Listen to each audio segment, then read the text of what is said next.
It's DTS 148, the quarter one investor earnings call for Activision Blizzard came down the pipeline with interesting numbers, and we're just about a week and a half away from the gameplay reveal. All that and more coming up.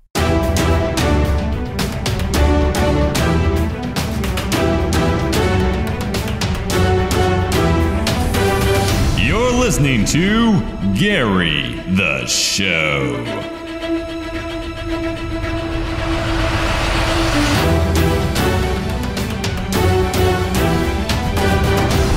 Welcome to Destiny the Show, the Destiny News podcast to keep you, the Guardian, ahead of the curve in the world of Destiny. I'm BBKDRAGOON, joined as always by my great co-host Ditty.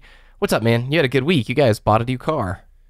Yeah, so we got a new car for her. She got a Subaru Forester. Her being Sanic. Yes, Sanic, Yes. of course. And it's awesome. Man, it's the first Subaru we've had. We've heard really great things, done all the research. That's what she wanted. Flynn, the standard poodle that we have, of course. He loves it as well, so it's a good fit. Nice, dude. Yeah, out there you have giant hailstorms, and if you don't have a car under covered parking, dude, they're like golf ball sized hail pellets, right? Yeah, plus 40, 50 mile an hour winds as well, so shattered windows all around. Yeah, we've actually had cars totaled because of only hail. Like you think car totaled, got a really bad wreck. Nope, just hail damage totaled the car. Ugh. And her previous car, 2 years old, and it was totaled. No! That's ridiculous. Yeah, Ugh. ridiculous. That's awful, dude. Super awful. This week, not a whole lot coming down the pipeline. We've got some funny jokes and memes to make at the weekly update. We've got information on the quarter one's Blizzard Activision earnings call. I nerd out over that. I'm not sure that all of our listeners get as nerdy about it, but man, just seeing the numbers behind this, they are a hot sector. Like this whole like video game esport emerging scene in terms of like the general public waking up to it from the investor standpoint, it's getting traction, dude. You'll see them talking about it on Bloomberg and like Fox Business. It's like, and in recent numbers, Activision Blizzard looking strong. And you're like, oh, I play games from that company. And you want to point and jump in the office, be like, yeah, I do. But nobody cares. So, all right, why don't we hop into the news?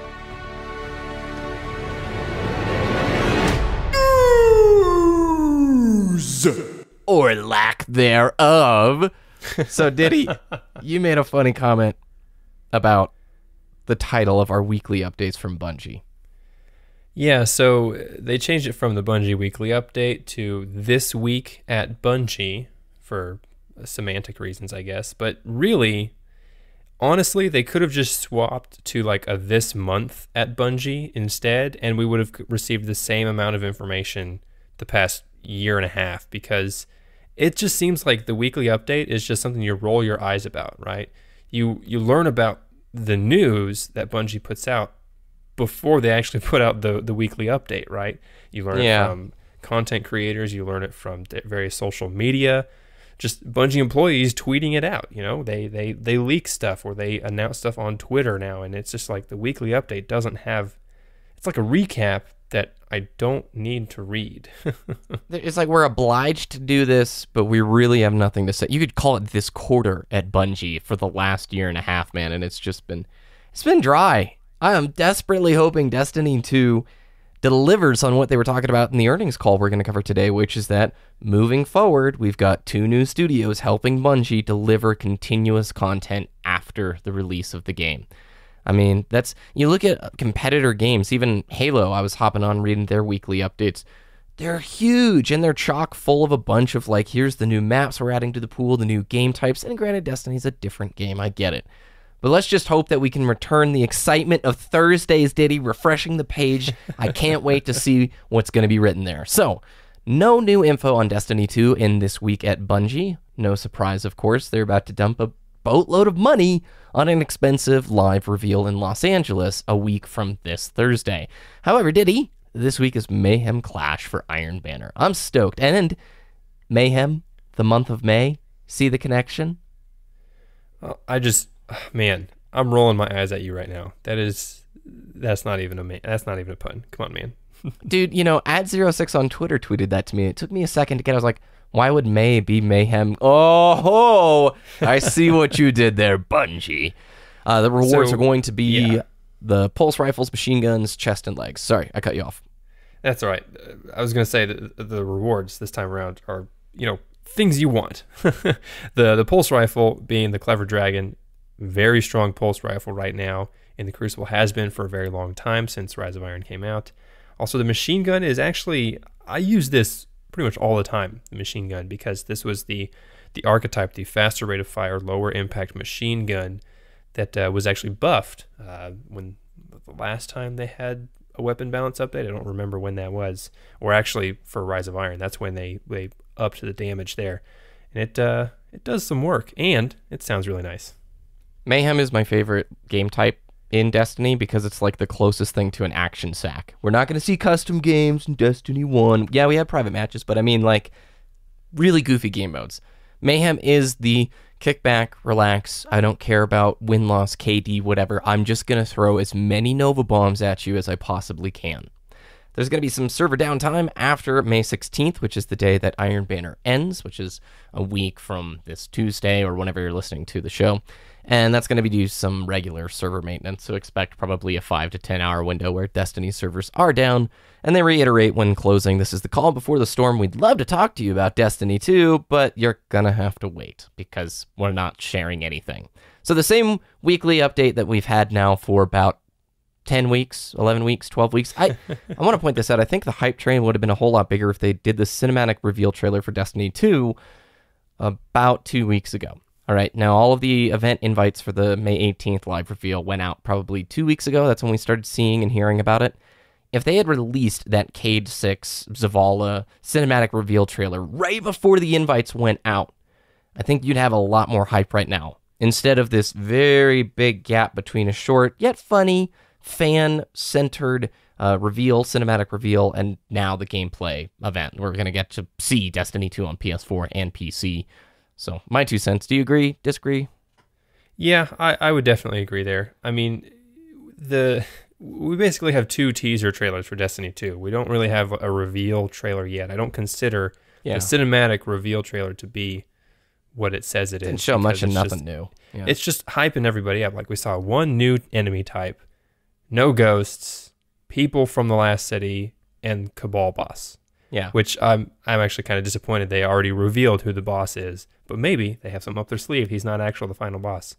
But yeah, it's just like, okay, so and that was a long time ago, right? That was the hype for me has kind of just dwindled. You know, it's like, okay, yeah, Destiny 2, yes, I'm super hyped about it.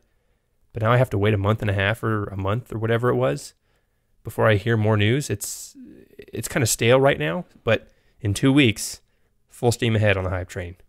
Indeed. So why don't we hop into the Activision Blizzard's investor earnings call? We do this each quarter. They put out, they being Activision Blizzard, a call that anybody can register for and listen to live. It's once a quarter. They talk about their earnings. They talk about what's coming up this upcoming quarter and the rest of the year so that shareholders, since Activision Blizzard is a publicly traded exchange, know what's coming down the pipeline, know how the performance was. So you and I, Ditty, can go out right now and buy stocks of Activision Blizzard.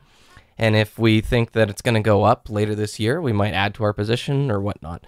These are just cheerleading fests. Sometimes you get a nugget of knowledge in there that's insightful, and maybe you'll hear about new content before it's announced from the actual developer or through the regular marketing channels.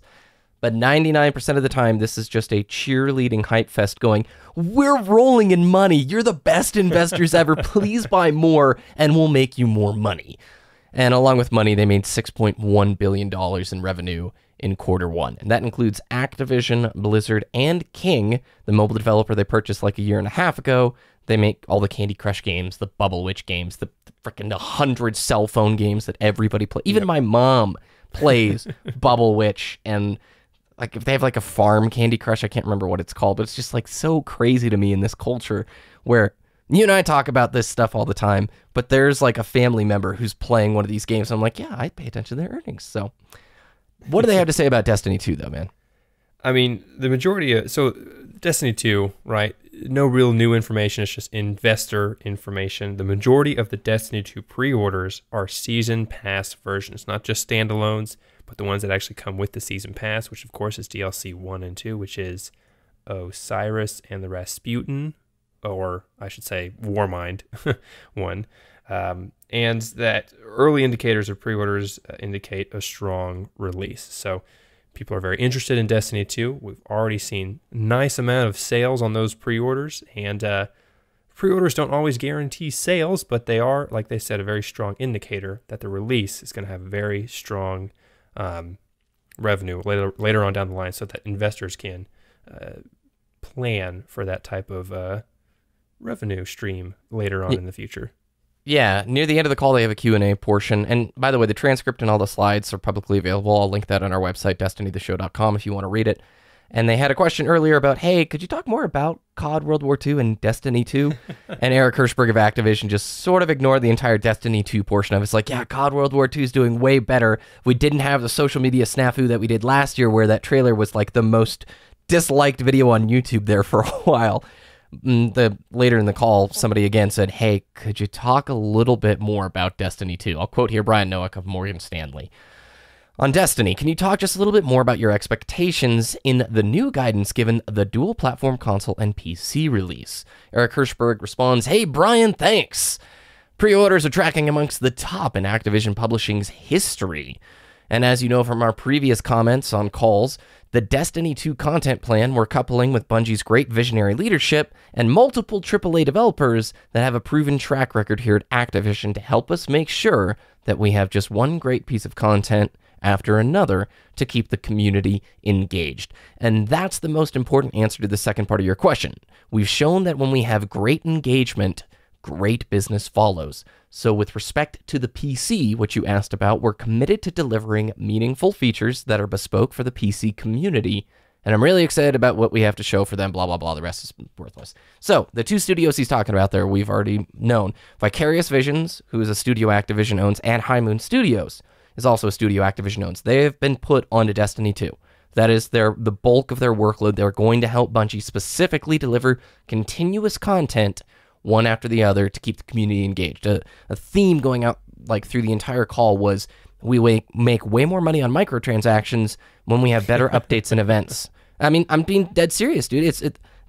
All of their games under Blizzard, under Activision, when they have better engagement, i.e. more monthly active users, they make more microtransaction money. Blizzard even mentioned this. They're changing their focus from releasing new games each year or trying to have a new IP lined up more often to a more event and content update styled focus. You see this with Hearthstone, you see it with Overwatch, you see it with WoW. They're putting more and more money into live events and an ongoing living content cycle because it makes them more crate money. You mean to tell me that when players keep playing my game, they're more likely to buy the new content? I know it's a crazy idea, especially if you think about it from the Destiny side of things. Because, hey, this is the last event, and you should buy these crates, but nothing will transfer to the next game. Yeah, no thanks. No thanks there, Bungie. There's awesome items in there. Hey, I got the No Land Beyond ornament today, dude. The one that affected muzzle sway. Can't remember, like Undiscovered Country or whatever it's called. I can't remember, but it looks cool. What are some of the other stats that they threw out there, though? Because that's all there is to Destiny 2, guys. There was no other info in there. I mean, before we move on, I think we should just say the second half, we make fun of it all the time, but it's good news for players, right? That means that they want to make more money, and they're realizing, hey, if we continually update the game through events, kind of like the live events, or if you play Overwatch, those seasonal holiday events that they've been putting out the last year, people are more inclined to spend more money, and they play the game more, which if you don't want to spend money on microtransactions, you don't have to unless they're super evil, which I hope they're not. But that means there's more content for you to play, right? I mean, so with Vicarious Visions and High Moon Studios coming in, we already have 2 DLCs, right, announced. Yeah. You know, because the 2 studios are helping Bungie, you know, it's almost like, I don't know if it's been announced yet or not, but it's almost like Bungie did the first 2 DLCs. High Moon Studios is going to do the 3rd DLC. Vicarious Visions does the 4th DLC, and then they're all working at the same time on a different expansion, which is just so much different content they can just continuously plop in front of us, and we can keep playing throughout the year. So I think it's good news. It's good. You know, it's encouraging that they want to invest in producing content for the game, and in turn that, you know, gives them more revenue and everything, but that also gives us the players more content to play as well. Yeah, I'm way more open to supporting a game I love and spending in-game transaction money if it's meaningful content. StarCraft 2, man. You know I'm a huge nerd and I love that game. They've added unit skins. They added an entire new game mode for co-op specifically designed to generate in-game revenue. They come out with a new commander. They're $5, but they're well designed. There's great artwork and they're fun to use. So I have no problem spending money because it enhances my experience and time with the game, right? It feels like a very worthwhile purchase to me. Overwatch, it's their baby right now. That thing is crushing stats, and they're keeping it at the forefront because they're very excited about Overwatch League. Now, Overwatch has over 30 million registered players now, the fastest Blizzard game ever to reach that metric. Activision, year over year, their monthly active user count was down, basically saying last year there was better concurrent players, or monthly active users than this year, and they blamed that on Infinite Warfare. They basically said Black Ops 3 was way more successful, and Infinite Warfare has been sort of the cause of less monthly active users for Activision games. Overwatch Q1 monthly active users were a new franchise high. Hearthstone Q1 monthly actives were up year over year and quarter over quarter, even though there was no new content this quarter. There are over 70 million registered players for Hearthstone life to date, which is just crazy. COD World War II pre-orders are doing well. And then I just thought I would give the monthly active user counts for each of their three main divisions. So for Activision, 48 million monthly active users in Q1. Blizzard is 41 million, so a little bit less than Activision. And then King is 342 million, which is what you would expect because it's mobile games. Pretty big numbers there. They take 3 months and then they average each of those months to arrive at that number. So if you have a really great month and a bad month, they kind of offset one another. They're excited about mobile advertising, all of their properties inside of the cell phone game, so you could see Overwatch ads inside of Candy Crush. They're building a mobile COD game. Overwatch League is where the money and the attention is focused this year, Ditty. And that's coming this fall. Maybe just briefly, 30 seconds or less, what is Overwatch League? It's basically the professional circuit that Blizzard and Activision are putting on for professional Overwatch games that will hopefully bring in nice viewership there.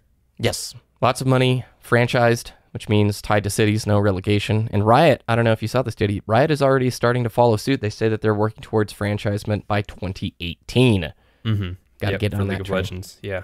Yep.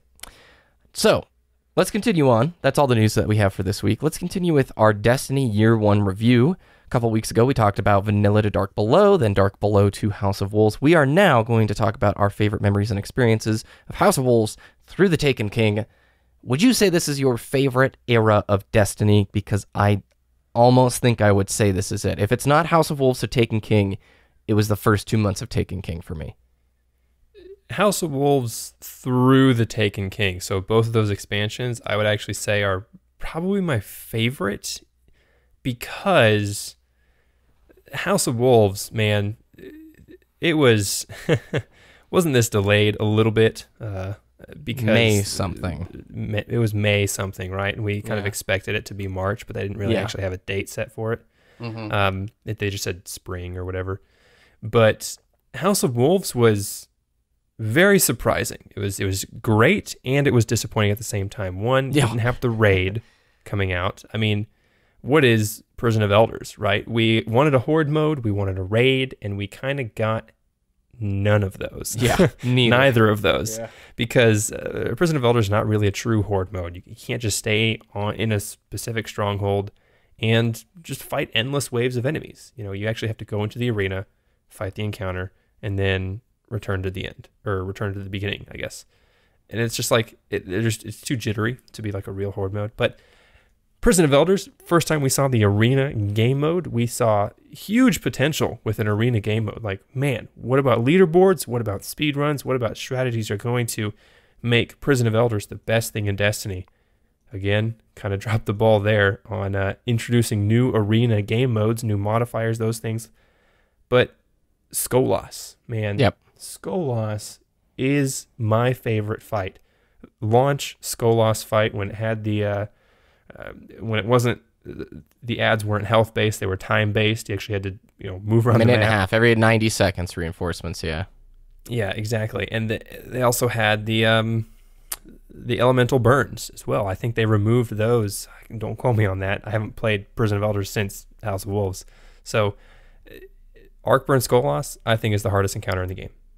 Forget hard mode Oryx, forget Golgoroth on launch, forget everything else. If you played Arcburn Skolas, you knew difficulty because there were only 2 other members in your fire team, not health-based wave spawns, so you had to time everything, and it was difficult, and it was a lot of fun, and it felt very satisfying to defeat the boss because if you think about it, it's very similar to a Taken King, right? With the Taken King, we had Oryx be the final boss fight from the story mode, and then you actually had the raid to go kill him. Skolas, very similar, and that's kind of like the first time we saw that in Destiny. Skolas was the story mission main boss, and then like the end game PvE mode, which was Prison of Elders, you went again and to kill him, and that was fantastic. Yeah. I don't know if I can say House of Wolves was like brilliantly designed. In fact, I remember like, hey, new story missions. Oh, we're going through the same location backwards. All right, Bungie. They had some cool story missions, though, when you ascended up into the clouds on Venus. That was pretty cool. I think for me, the bias is kind of hard to separate from the actual quality of the expansion because this is the time period where Destiny the show was the most popular it's ever been. I mean, weekly metrics of hitting like 10,000 listeners on iTunes. We had shows on YouTube that were hitting like 40,000 plus views, and it was awesome. And it just like the hype wasn't only segmented to us, it was across the board. Like on Twitch, this is the time where the Bromance and the Gathalions channels were just exploding. And generally, stream numbers were getting huge. Taken King hype was like just right there. And it was a fairly easy expansion to catch up on, right? Everybody got their characters up to 34 in a blink of an eye. Was not hard to do that. In fact, I think I had 2 34s by the time the first like reset came around. I don't remember exactly, guys, how the etheric light economy worked. I just remember you could game the system if you had multiple characters. But Trials of Osiris came into play, and Trials is just still, to this day, the only thing keeping Destiny afloat on Twitch on the weekends. If you go and look in that category, it is just 4 straight rows of people playing Trials. There's something smart about the Trials game mode, man. There's a cherry at the end of the stick, or whatever, carrot at the end of the stick, and people still want to push for the lighthouse. I loved Trials, dude. Trials is still, I think, one of my favorite game modes in Destiny. I don't really touch it since the special ammo changes. I'm not really interested in Icebreaker Trials at all. But House of Wolves, man, pretty rock solid. You hit the nail on the head with Skolas being an amazing 3-person fight. But you also put something forth that I agree with fully. Prison of Elders was probably the biggest missed opportunity they had. Look at ODST Firefight. What made it so great, so replayable? And then you get Prison of Elders, which didn't offer that horde mode feeling, didn't give you leaderboards, didn't give you a whole lot of room to really repeat that activity over and over again. And I don't even think Challenge of Elders a year later did a great job of innovating upon it, you know? No, Challenge of Elders was just, here's 3 bosses in a row. And Prison of Elders, the Skolas fight, the only good thing about it, in my opinion, no checkpoints.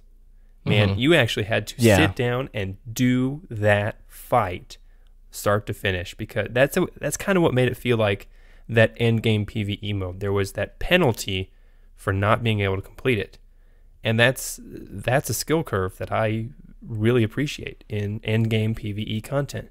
Not everybody's going to be able to do it, and it was a difficult fight. Yeah, and I think that's going to be sort of rewards as well. That awesome ship, man, that was the best ship in the game. I still think it's the best ship in the game for me, like my favorite. But there's going to be some people who disagree with you, Ditty, that no checkpoints. Oh, I hated that. But I agree with you. I loved the fact that it took when it first came out, right? And we're still level 33, 34, hour and a half to get to Skolas-ish. Maybe less. Yeah. I don't remember. Somebody's going to be like, I got there in like 30 minutes, bro. You're terrible. Okay, fine. For my terrible self, hour and a half to get to that fight. And that was a long fight. It was challenging. You had to keep passing that, what was it, the Mark of the Devourer or something? No, it wasn't that. I can't remember what it was called, but you had to keep passing. It was the debuff that you had to keep passing. Oh, man, that was... Yeah, we came up with the strategy. Yeah, just give it to a self-res Warlock. Die Just by let the him door. die. Yeah. There was this places where if you knew you were just going to die, all right, I'm going to die right by the front door, guys. You can get me in this nice spot. All the enemies will level 35. It was that era of Destiny still where everyone's like, man, you should make the fights harder without making them one level higher than what's possible. And then Luke Yeah, it Smith's was like, that oh, artificial yeah? difficulty. Yeah, you want that? Here's King's Fall. Deal with it. No, you can't cheese Golgoroth. Okay, maybe you can a little bit, but still. I just want to say, like, my favorite moment of House of Wolves was the first time we tried Skolas. I was with Sassy and Aura from the Pineapple Boys, and it was super late for the Australians. It was like 2 a.m. and Sassy worked and was in school and was just driving back and forth and just super tired. We had I Skolas remember this. to his final sliver of health, and there's a Twitch clip on this. I hope we'll find it and put it in the show notes. We were like, yes, we got this final rotation, and then Aura and I died by something stupid I don't remember. And like Sassy's the final man alive, and he can kill Skolas, but he fell asleep playing the game. He just fell asleep, and like in our desk screen, we see Sassy just standing still. And we're like, Sassy, wake up. Come on, wake up. Oh, no, he's shooting you. No. And it was like, it was 2 sniper shots and Skolas would have died, but Sassy just passed out, fell asleep, so tired. And it was just, you couldn't get mad at him, but it was so frustrating, but also so hilarious in hindsight. And then, oh, man, when I finally beat Skolas for the first time, it was a very similar situation. Both my teammates had died. They're like, he's at a sliver, just shoot him. And I'm jumping to go get the mine, right? And I'm like, okay, I turn around and he's across the map and I had Hunger at Crota. And thankfully it has tracking. I just jump up, look at him, shoot my rocket, and it kills him. And then I had to dismantle mines and we finally beat Skolas. But man, that was such a challenging fight and very rewarding as well. It was not as challenging if all 3 players had Gallarhorns and it was Solar Burn week. I remember when I did the first the week Skolas was guide. Solar Burn. Yeah. On my Skolas video guide, I had to put in the title, no Gallarhorns, because that's just like the popular burn him down super fast strat because of Solar Burn, Gallarhorn, and the strength. I didn't get my Gallarhorn until a week before Zur sold it, so. Oh, yeah. Which was like 2 weeks that's before. House of Wolves, yeah. So I got my Gallarhorn like right before he sold it, and I sent you a really not safe for work message the day that server reset came. And I freaked out. I was so mad because I wanted to enjoy that. Look, man, Gallarhorn grinding was a thing. That's why I nightfalled every week. And my buddy M. Vito, who took like huge breaks from the game, right? He'd go away for 4 months, come back and play for a little bit. He got, I think, 4 Gallarhorns. Not in a row, but like within the span of 2 or 3 weeks. And it was before I got mine. And my eyes were like popping out of my head, dude. I was like, oh my gosh. All right, well, that's going to do it, I think, for House of Wolves to TTK. Ditty, real briefly, we only have like about a couple minutes to wrap up the show. Where are we going to see those, or when? Not where. When are we going to see those PlayStation 4 exclusive maps? There's still the Echo Chamber Strike, 2 PvP maps, Zen Meteor floating out there, and we haven't heard any word if we're ever going to get it. Jade Rabbit. Yep. Yeah, I mean, there are still PlayStation or Sony exclusive items that Xbox players don't have. I don't think we're ever going to get them, and before they become obsolete in Destiny 1. Like, I'm going to be totally honest. Destiny 2, once it comes out, I'm probably not going to play Destiny 1 for a very long time, ever again, unless it's available on PC at some point in the future. It's disappointing because, you know, it's not just like gear, right? It's actual maps and strikes that we're missing as well. So Yeah. don't want to be just like complaining at the end of the show here, but it's like we can't forget those kinds of things, because with Destiny 2, we are still going to have that Sony exclusivity. Hopefully not going to be as bad, because it's been a year plus that we don't have those pieces of gear. And I know PlayStation people might be like, well, they're not that great anyways. That's not the point. I mean, it's missing content because I don't play the correct console in their eyes. It's Or just communicate up front, right? Communicate exactly. when it's going to come to us. Like, I get that you say in the small print it's timed exclusive content, but, you know, we got some of that timed exclusive content a year after vanilla, but when it comes to Echo Chamber, what is it, Icarus, Sector 6, whatever? 618, yeah. 618, yeah. Sector 618. we still don't have those and probably never will. So, we're Xbox Echo Chamber players, Strike by the as way. well is it's fun. Like I played it on my PlayStation character months ago, and I'm like, oh yeah, I wouldn't this is mind an fun. extra. Yeah, be cool to have one more strike in rotation. All right, I think that's going to do it for this show. Ditty, where can people find your content? Twitter.com/Ditty, DTS, DITTY, and YouTube.com/Wooshness, WOOOSHNESS. Remember to follow us on Twitter at Destiny the Show to be notified when the latest show goes live or any Destiny news that we feel like retweeting or sharing, or just talk to us. We love to hear from you. You can also talk to us throughout the week, discord.me/Destiny the Show. Over 1,000 members strong. Start joining our Discord now. Let's make some friends. Let's find some groups, because when Destiny 2 or the beta gets here, you're going to want to be grouping up, man. We don't even know what the Destiny 2 beta is going to look like. What if there was some PvE stuff? Who knows? So hop on in there. You can follow me on Twitter at BBKDRAGOON. It's the same name on YouTube. Head to our website, destinytheshow.com, for all the links from today and more. Thanks for listening, and have a good week.